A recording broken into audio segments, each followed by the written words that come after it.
ئەمەوێ شتێک بکەم بۆ قیامەتم بۆ نمونە بە هیچ شێوەی بیر لە هاوسەرگیری ناکەمەوە و هاوسەری خۆم زۆر خۆشەوێ ئەمەوێت لەم دنیاکە شتێ بکەم تا لەو دنیا لەگەڵ هاوسەرمە بەیەکەوە بگەینە یەک. ئایا من تۆ ڕێنمایی چییە بۆ من تکات لێ یەکەم پێم بڵێ کە شتێ بکەم بۆ ئەو دنیام؟ بە پرسیارەکەم مەبەستم لە ئەو پرسیارم ئەوەیە چەند شتێک لەسەر پرسیارەکەت بڵێم.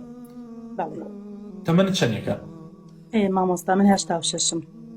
86 کەواتە گەنجیت، هێشتا نەبوویتە 40 ساڵ. هێشتا نەبوویتە 40 ساڵ. خوشکە بەڕێزەکەم، طبعاً تۆ لە ڕووی شەرعەوە حەقێکی شەرعی خۆتە، حەقێکی سروشتی خۆتە بڕۆی زەواج بکەیت و بڕۆیتە ژیانێکی ترەوە، طبیعی ژیانی خۆت بکەیت. ئەمە وەکو حەقێکە ئەتوانیت بۆ خۆت ممارەسەی ئەو ژیانە بکەیت. و ئەگەر ئەڵی دائەنیشم پەروەردەی مناڵەکانی شەکەم، ئەمەش هەر ئەبێت، ئەمەش هەر دروستە، هیچ کێشەیەکی تیان نییە. بەڵام با من یەک شتێک بە خوشکی گەورەی خۆم بڵێم، باشە؟ تۆ سێ مناڵەت هەیە، خوای پەروەردگار پایەداریان کاتە، مندرێژیان کا، بیان کاتە مای خێر بۆت.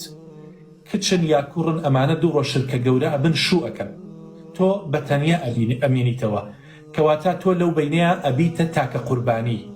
باشە، بە تایبەت مناڵی ئەم سەردەما کچەکەی خۆت ئەزانی ئەڕوات دەسی پیاوێکە گرێتوی تر ئەڕوا بۆ شارێکی تر، بۆ وڵاتێکی تر ئەڕوا.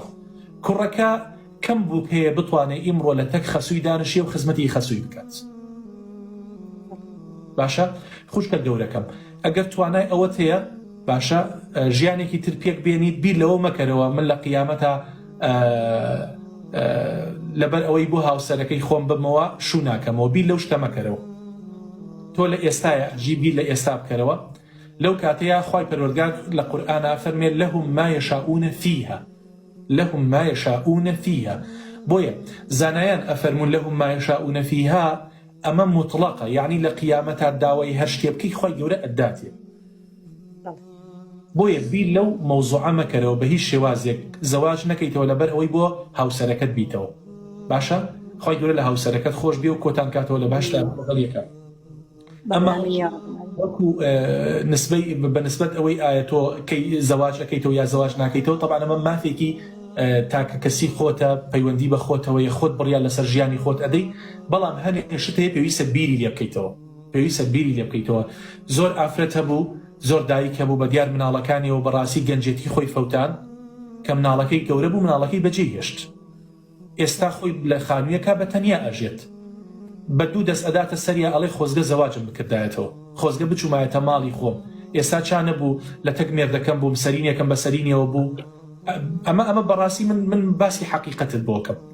بەڵام ئەگەر بشتوانیت پەروەردەی مناڵەکانت بکەیت، ئەوەیان بڕیار لە لای خۆتە، ئەگەر زەواجیش ئەەکەیتەوە هەر بڕیار لە لای خۆتە. بەڵام ئەو بیرکردنەوەی کە ئەڵی زەواج ناکەمەوە لەبەر ئەوەی لە قیامەتە بۆ ئەو بم، ئەو بیرکردنەوەیکی خراپە، بە قسەی ئەم برایەتەکەی وازدەوە بێنە. باشە، زۆر سپاس مامۆستاگیان. بەس ڕاستە هەتی و بەخێوکردن ئەجرێکی زۆر گەورەیە لای خوای گەورە بۆ دنیا. بەڵام من وابیرم کردەوە تۆ بەتەنها خۆ من تاوانبار نابم، گوناحبار نابم، ئەمەوێت هەر بۆ شێوازە بمێنمەوە مناڵەکانم بەسەر بەرزی بەخێوکەمەوە. زۆر ئەتەوێ مادام بۆ شێوازە بمێنیتەوە یا خوا ڕوسپی بی، خوای گەورە پایەدارت کە قەت تووشی نەخۆشی لاخۆشیتان نەکا، بەیەکەوە بتوانی مناڵەکانت بە جوانی پەروەردەکەی. هەر دروستە، هەر کێشەیەکی تیانی، هیچ کێشەیەکی تیانە. باشە، بەڵام مەبەستم لەوە ئەوە بوو کە تۆ لەبەر ئەوەی بە هاوسەرەکەت بگەیتەوە لە قیامەتە شوو ناکەی. ئەوە غەڵەتە، ئەوە زۆر غەڵەتە. لە دنیاش شتێک هەیە، ئەڵێ کەس لە دوای کەس تەرکی دنیا ناکات.